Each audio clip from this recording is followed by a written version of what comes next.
Hello students, welcome to my YouTube channel primary tuition classes. मेरा नाम है पुष्पा यादव। आज मैं आप लोगों को क्लास 7 इंग्लिश, ये है ब्लॉसम इंग्लिश, क्लास 7 का ब्लॉसम इंग्लिश, इसका chapter 1 the book of nature, इसका पार्ट 1 मैं आप लोगों को पढ़ाऊंगी, हिंदी में समझाऊंगी। और पार्ट 1 में जितनी भी एक्टिविटीज़ है, एक्टिविटी 1, 2, 3, 4, ये सब कुछ इसी वीडियो में सॉल्व कर दूंगी। ठीक है, ये एक रिक्वेस्ट थी कि मैम प्लीज़ चैप्टर 1 का डालिए, क्लास 7 इंग्लिश का चैप्टर 1 एक्टिविटीज़ अपलोड कीजिए, तो इसीलिए मैं ये पार्ट 1 आज पढ़ा रही हूँ और इसका एक्टिविटीज़ भी इसी वीडियो में सॉल्व कर दूंगी। ठीक है, तो चलिए हम लोग स्टार्ट करते हैं। आप लोग अपना अपना टेक्स्ट बुक निकाल लीजिए, मैं एक एक लाइन रीड करूँगी और उसको हिंदी में समझाती जाऊँगी। ठीक है, तो चलिए देखिए, पहले है let's start the book of nature. Chapter का नेम क्या है? द बुक ऑफ नेचर, और इसके ऑथर कौन है? जवाहरलाल नेहरू। ठीक है, तो क्या बोला गया है? Pandit Jawaharlal Nehru was a great freedom fighter and the first prime minister of independent India. मतलब पहले पंडित जवाहरलाल नेहरू के बारे में बोला जा रहा है, उनकी जीवनी पहले हम लोग थोड़ा बहुत पढ़ लें, उनके बारे में जान लें कि पंडित जवाहरलाल नेहरू हमारे देश के एक महान स्वतंत्रता सेनानी और स्वतंत्र भारत के प्रथम प्रधानमंत्री थे। ठीक है, उसके बाद है he was a very good writer as well. इसके साथ ही वे एक बहुत अच्छे लेखक भी थे। ठीक है, the discovery of India, glimpses of world history and autobiography are some of his noted works. The discovery of India, glimpses of world history, autobiography मतलब किसी की जीवनी, ये सब जो है उनके प्रमुख कार्य, प्रमुख लेखनीय हैं। ठीक है, during the late 1920s he wrote, 1920s या 1920s हम लोग बोल सकते हैं, he wrote a series of letters to his young daughter Indira to share his ideas, thoughts and knowledge with her. इसका मतलब हुआ 1920 के दौरान, या फिर 1920 के दौरान उन्होंने 1920 के दौरान वे अपनी बेटी इंदिरा से दूर रहते थे। ठीक है, उनकी बेटी जो थी इंदिरा गांधी, वे अपनी बेटी इंदिरा से दूर रहते थे। उस समय वे अपनी बेटी को पत्र लिखकर अपने विचार, जैसे कि यहाँ पे बोला है ना, अपने विचार, आइडियाज, विचार, थॉट, सोच, नॉलेज, ज्ञान, मतलब अपने विचार, अपनी सोच और अपने ज्ञान को उसके साथ साझा करते थे। मतलब अपनी बेटी को पत्र लिखकर अपने विचार, अपनी सोच को, अपने ज्ञान को उनके साथ साझा करते थे। ठीक है, मतलब उन्हें बताते थे। These letters were later compiled into a book titled Letters from a Father to His Daughter. इन सभी चिट्ठियों को, इन सभी लेटर्स को बाद में संग्रहित करके एक किताब बनाई गई। क्या बनाई गई? एक किताब बनाई गई, और उसका नाम क्या दिया गया? उस किताब का टाइटल क्या था? Letters from a father to his daughter. मतलब पिता द्वारा लिखा गया पत्र पुत्री को, या फिर पिता द्वारा लिखा गया पुत्री को पत्र, जो भी आप लोग समझ लीजिए। ठीक है, the present text is an excerpt from the book. ये जो हम लोग, जो ये प्रेजेंट टेक्स्ट, ये जो कहानी हम लोग पढ़ने वाले हैं, ये जो आज का टेक्स्ट है, ये उसी लेटर्स को संग्रहित करके जो बुक बनाई गई है ना, ये उसी से उद्धृत है। ठीक है, मतलब उसी का एक भाग है। ठीक है, तो चलिए अब हम लोग स्टार्ट करते हैं यूनिट 1। ठीक है, तो चलिए अब हम लोग स्टार्ट करते हैं यूनिट 1। इसको भी मैं रीड करती हूँ और एक एक लाइन करके आपको समझाती हूँ। When you and I are together, you often ask me questions about many things and I try to answer them. जब, मतलब पंडित जवाहरलाल नेहरू अपनी बेटी को पत्र लिखते हुए कह रहे हैं कि जब मैं और तुम साथ में रहते थे, तब तुम मुझसे बहुत सारी चीज़ों के बारे में सवाल पूछा करती थी। ठीक है, और मैं उन सवालों का जवाब देने की कोशिश किया करता था। ठीक है, उसके बाद now that you are at Mussoorie and I am in Allahabad, we can not have these talks. मतलब लेकिन अब, या अभी तुम मसूरी में हो और मैं इलाहाबाद में हूँ, और हमारे बीच ऐसी बातें होना संभव नहीं है, या फिर हम लोग एक दूसरे से अब इस तरह की बातें नहीं कर पाएंगे। I am therefore going to write to you from time to time short accounts of the story of our earth and the many countries great and small into which it is divided। इसका मतलब जवाहरलाल नेहरू कह रहे हैं, तो जवाहरलाल नेहरू कह रहे हैं कि अब इसीलिए अब मैं, मतलब यहाँ से ये वाला, इसीलिए अब मैं समय समय पर तुम्हें पत्र लिखा करूँगा। जवाहरलाल नेहरू अपनी बेटी से कह रहे हैं कि अब मैं तुम्हें समय समय पर, टाइम टू टाइम पत्र लिखा करूँगा जिसमें हमारी पृथ्वी के विभिन्न घटनाओं का वर्णन रहेगा। Accounts of the story of our earth का मतलब होता है पृथ्वी के विभिन्न घटनाओं का वर्णन, ठीक है। तो जवाहरलाल नेहरू कह रहे हैं अपनी पुत्री से कि अब मैं समय समय पर तुम्हें पत्र लिखा करूंगा जिसमें हमारी पृथ्वी के विभिन्न घटनाओं का वर्णन रहेगा और हमारी पृथ्वी जो अनेक छोटे बड़े देशों में विभक्त है उन सब से जुड़ी कहानियां रहेंगी, ठीक है। उसके बाद है you have read a little about English history and Indian history। तो जवाहरलाल नेहरू अपनी बेटी से कह रहे हैं, तो जवाहरलाल नेहरू यहाँ पे कह रहे हैं अपनी बेटी को कि you have read a little about English history and Indian history, मतलब कि तुमने थोड़ा बहुत भारतीय इतिहास, मतलब इंडियन हिस्ट्री क्या हुआ, भारतीय इतिहास, और इंग्लिश हिस्ट्री मतलब इंग्लैंड का इतिहास, तो तुमने थोड़ा बहुत इंग्लैंड का इतिहास जिसको इंग्लिश हिस्ट्री बोला जा रहा है और इंडियन हिस्ट्री मतलब भारतीय इतिहास के बारे में पढ़ा है।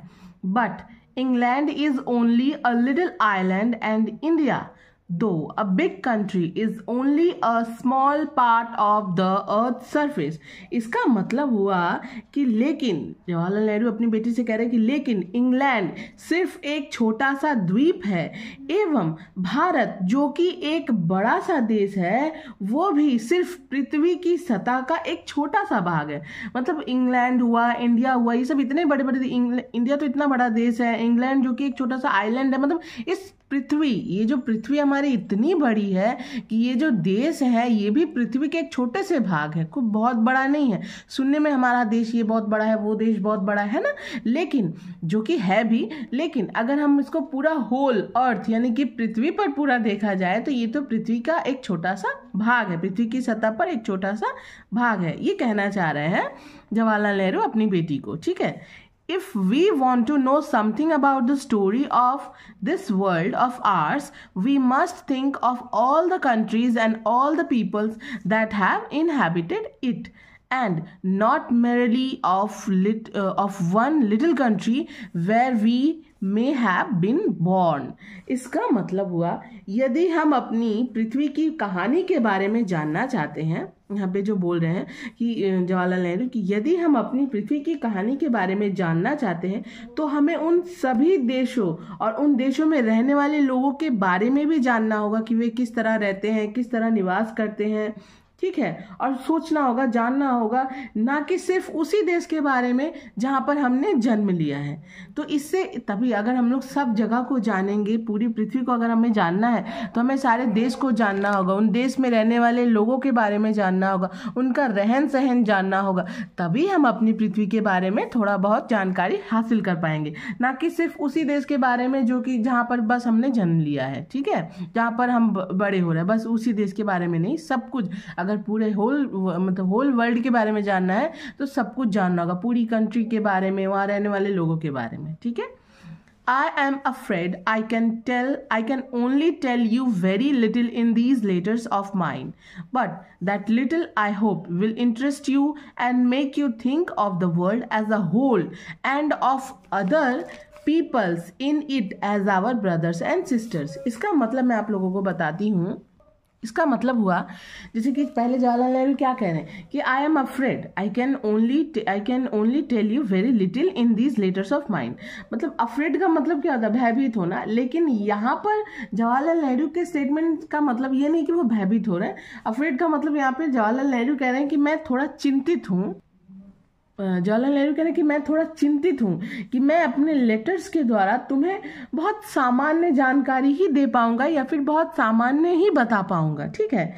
But that little I hope will interest you and make you think of the world as a whole and of other peoples in it as our brothers and sister. ठीक है, लेकिन जवाहरलाल नेहरू कह रहे हैं कि लेकिन मैं आशा करता हूँ कि इन सामान्य चीज़ों से ही तुम्हारी रुचि इस पृथ्वी को पूरी तरह से जानने की तरफ आकर्षित होगी और दूसरे लोगों को अपना भाई बहन मानना सिखाएगी जो कि इसी पृथ्वी पर रहते हैं। ठीक है, उसके बाद हम लोग यहाँ पे आते हैं, when you grow up you will read about the story of the earth and her peoples in fact books and you will find it more interesting than any other story or novel that you may have read। इसका मतलब हुआ जब तुम बड़ी हो जाओगी, जवाहरलाल नेहरू अपनी बेटी से कह रहे हैं कि जब तुम बड़ी हो जाओगी, बड़े बड़े मोटे मोटे किताबों में इस पृथ्वी की कहानियों के बारे में और इस पृथ्वी पर रहने वाले लोगों के बारे में पढ़ोगी,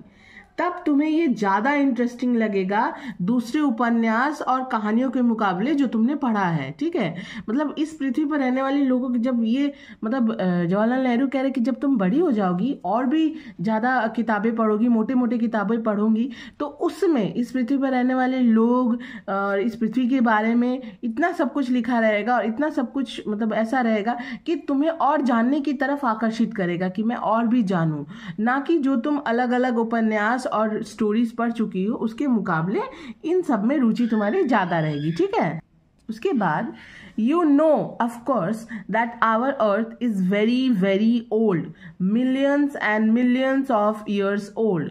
तुम जानती होगी या तुम्हें पता होगा कि हमारी पृथ्वी जो है बहुत बहुत पुरानी है, मतलब करोड़ों साल पुरानी है। ठीक है, करोड़ों साल पुरानी है। And for a long time there were no man और वुमेन लिविंग इन इट। और फॉर अ लॉन्ग टाइम, कई समय तक, मतलब बहुत पूरा, मतलब कई सालों तक, कई समय, मतलब जवाहरलाल नेहरू कह रहे हैं कि मतलब कई और बहुत बहुत समय पहले, बहुत बहुत समय पहले, कितने दिनों तक, कितने समय तक यहाँ पर कोई भी आदमी या औरत निवास नहीं करते थे। ठीक है, मतलब कोई भी मानव जाति, कोई भी यहाँ पर पहले यहाँ पर कुछ भी, किसी भी चीज़ का निवास नहीं होता। मैन और वुमेन यानी कि आदमी या औरत, महिला, पुरुष, कोई भी नहीं था यहाँ पर। Before the men came there were only animals and before the animals there was a time when no kind of life existed on the earth. इसका मतलब हुआ पहले, मतलब आदमियों या मानव जाति के आने से पहले, बोला गया ना बिफोर द मेन केम, आदमियों के आने से पहले यहाँ पर जंतुओं का, जीव जंतुओं का निवास था। ठीक है, और जीव जंतुओं के निवास से पहले भी, जीव जंतुओं के आने से पहले भी इस पृथ्वी पर जीवन संभव नहीं था। ठीक है, it is difficult to imagine this world of ours which is so full today of all kinds of animals and men to be without them। इसका मतलब जवाहरलाल नेहरू कह रहे हैं कि ये कल्पना करना बहुत ही कठिन है, जो धरती आज पूरे मानव जाति से, जानवरों से, जीव जंतु से भरी पड़ी है, इसको बिना इन सब चीज़ों के, जो मानव नहीं रहते थे, जानवर नहीं रहते थे, इन सब चीज़ों के बिना कल्पना करना बहुत कठिन है, ये कह रहे हैं Jawaharlal Nehru. But scientists and those who have studied and thought a great deal about these matters tell us that there was a time when the earth was too hot for any living being to live on it। लेकिन जितने भी वैज्ञानिक हैं और जो मनुष्य हैं, मतलब बहुत सारे ऐसे लोग हैं जो इस पृथ्वी के बारे में, जिन्होंने जानकारी प्राप्त की है, यहाँ पर मतलब इस चीज़ के बारे में स्टडी किया है, यहाँ पर रहने वाले चीज़ों के बारे में जो स्टडी किया है, जिन्होंने इन सब चीज़ों के बारे में पढ़ा है, वे बताते हैं कि there was a time when the earth was too hot. मतलब एक समय ऐसा था जिस समय हमारी धरती बहुत गर्म थी। क्या थी? एक समय ऐसा था जब हमारी पृथ्वी जो थी, हमारी धरती जो बहुत गर्म हुआ करती थी। किसी भी तरह के प्राणियों का जीवन इस पृथ्वी पर संभव नहीं था, किसी भी तरह के, चाहे वो जानवर हो, जीव हो, मनुष्य का तो था ही नहीं, कुछ किसी भी तरह के प्राणियों का जीवन यहाँ पर संभव नहीं था। हमारी पृथ्वी उस समय इतनी हॉट यानी कि गर्म हुआ करती थी। And if we read their books and study the rocks and the fossils, the remains of old animals, we can ourselves see that this must have been so। And if we read, यदि, और यदि और यदि हम उन सभी किताबों को पढ़ें जिसमें रॉक्स यानी चट्टानों के बारे में और फोसिल्स यानी जीवाश्म क्या होता है, सड़े गले जीवों के अवशेष जो खुदाई करने पर प्राप्त होते हैं, उन सभी के बारे में पढ़ें, इस बुक्स में पढ़ें तो इन्हीं सभी चीज़ों का पता चलेगा, इन चट्टानों के बारे में, फॉसिल्स यानी कि जीवाश्म के बारे में। और इस सब चीज़ों से, इन सब चीज़ों से हम यह जान सकते हैं कि उस समय हमारी पृथ्वी कैसी रही होगी। ठीक है, तो चलिए मैंने बहुत अच्छे से समझाने की कोशिश की है। अगर आप लोगों को अच्छा लगे तो आप लोग प्लीज़ वीडियो को एक लाइक कर दीजिएगा, सब्सक्राइब कर लीजिएगा हमारे चैनल को। अब हम लोग आ जाते हैं एक्टिविटीज़ में। ठीक है, तो चलिए ये पहला पार्ट हमने पढ़ा दिया है, तो मैंने सोचा कि इसकी एक्टिविटीज़ मैं इसी पार्ट में आप लोगों को सॉल्व कर देती हूँ।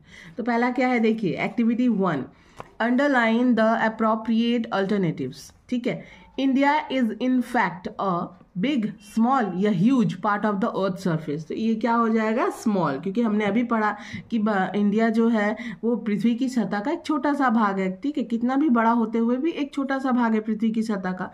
Once upon a time the earth was too cold, dark या hot for any living being to survive. एक समय की बात है जब पृथ्वी जो है बहुत ही क्या ठंडा हुआ करती थी, अंधेरा हुआ करती थी या फिर गर्म हुआ करती थी किसी भी प्राणियों के जीवन को सर्वाइव करने के लिए, जीवित रहने के लिए इस धरती पर। तो क्या होगा, हम लोग जानते ही हैं, हॉट होगा। Once upon a time the earth was too hot for any living being to survive. Next है, fossils are a type of wild animal, one kind of hard rock या the remains of old living beings. तो इसका क्या हो जाएगा, जैसा कि मैंने अभी बताया, the remains of old living beings यानी कि जीव जंतु के सड़े गले अवशेष। ठीक है, तो अब हम लोग आ जाते हैं activity 2, answer the following questions in complete sentence.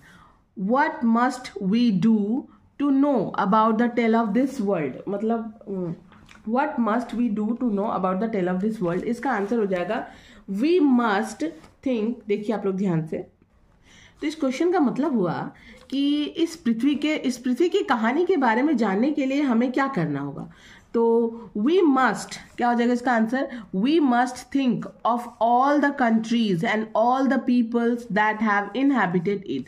मतलब हमें उन सभी चीज़ों के बारे में जानना होगा, उन सभी चीज़ों के बारे में सोचना होगा, इस पृथ्वी पर रहने वाले लोगों के बारे में, उनका रहन सहन, इस पृथ्वी पर जितने भी देश हैं उन सब के बारे में, तभी जाकर हम इस पृथ्वी की कहानी को जान पाएंगे। ठीक है, तो इसका आंसर क्या हो जाएगा, we must think of all the countries and all the peoples that have inhabited it। देख लीजिए ध्यान से, मैं थोड़ा और ऊपर कर देती हूँ ताकि आप लोगों को अच्छे से विजिबल हो। ठीक है, ये हो गया नंबर ए। अब हम लोग आ जाते हैं नंबर बी में।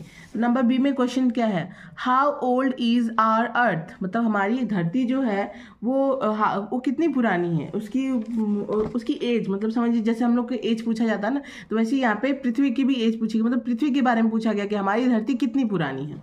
तो our earth is millions and millions of years old. मैं फिर से बोल रही हूँ, our earth is millions and millions of years old. ठीक है, ये नंबर बी हो गया। अब हम लोग आ जाते हैं नंबर सी में। तो नंबर सी में देखिए क्या बोला गया है, who roamed the earth before the arrival of human beings. मतलब मानव जाति के पहले इस धरती पर कौन निवास करते थे या फिर कौन विचरण करते थे। तो इसका आंसर क्या होगा, before the arrival of human beings there were only animals. Before the arrival of human beings there were only animals. ठीक है, ये हो गया ए नंबर का आंसर, ये बी नंबर का आंसर और ये सी नंबर का आंसर। ओके, अब हम लोग आ जाते हैं एक्टिविटी 3 में। Fill in the blanks with suitable words from the text. The first letter of the words are given. तो ये जो fill in the blanks हम लोगों को टेक्स्ट से ही बोल रहा है फिलअप करने के लिए, और इसका फर्स्ट लेटर यहाँ पे दे दिया है। तो एज अ सब्जेक्ट यहाँ पे एच लिखा हुआ, तो एज अ सब्जेक्ट यहाँ पे क्या हो जाएगा, history is quite interesting. Okay, number B, we have good relation with our neighbouring, यहाँ पे सी दिया हुआ तो कंट्रीज। ठीक है, plants need air, water and sunlight to, यहाँ जी दिया हुआ तो ग्रो। ठीक है, कैन यू, आई दिया हुआ तो imagine, can you imagine how big the universe is. Okay, you should, यहाँ पे एस दिया हुआ तो study, you should study regularly if you want to be a good student. ठीक है, ये हो गया हमारा एक्टिविटी 3। पहला हिस्ट्री, दूसरा कंट्रीज, तीसरा ग्रो, चौथा इमेजिन एंड पांचवा स्टडी। नेक्स्ट है activity 4, makes meaningful sentence with the following words. यहाँ पे हम लोगों को सेंटेंस तैयार करने के लिए बोल रहा है, सेंटेंस बनाने के लिए बोल रहा है। तो मैंने यहाँ पे लिखा, मैं आप लोगों को बता देती हूँ। पहला है हमारा इंटरेस्ट, तो इंटरेस्ट से हम लोग क्या सेंटेंस बनाएंगे, I have interest in volleyball. आप लोग यहाँ पे कुछ भी लिख सकते हो, बास्केटबॉल, बैडमिंटन, क्रिकेट, तो I have interest in volleyball. ठीक है। Surface, 3/4 of the earth surface is water. 3/4 of the earth is 3/4 of the earth surface is water. ठीक है। आप लोग यहाँ पे ये भी लिख सकते हैं कि India is a small part of the earth surface. Sentence है, हम लोग अपने हिसाब से एक अच्छा सेंटेंस तैयार कर सकते हैं। ठीक है, तो मुझे ये सही लगा तो मैंने ये लिखा है। Inhabited, the island is mainly inhabited by ship.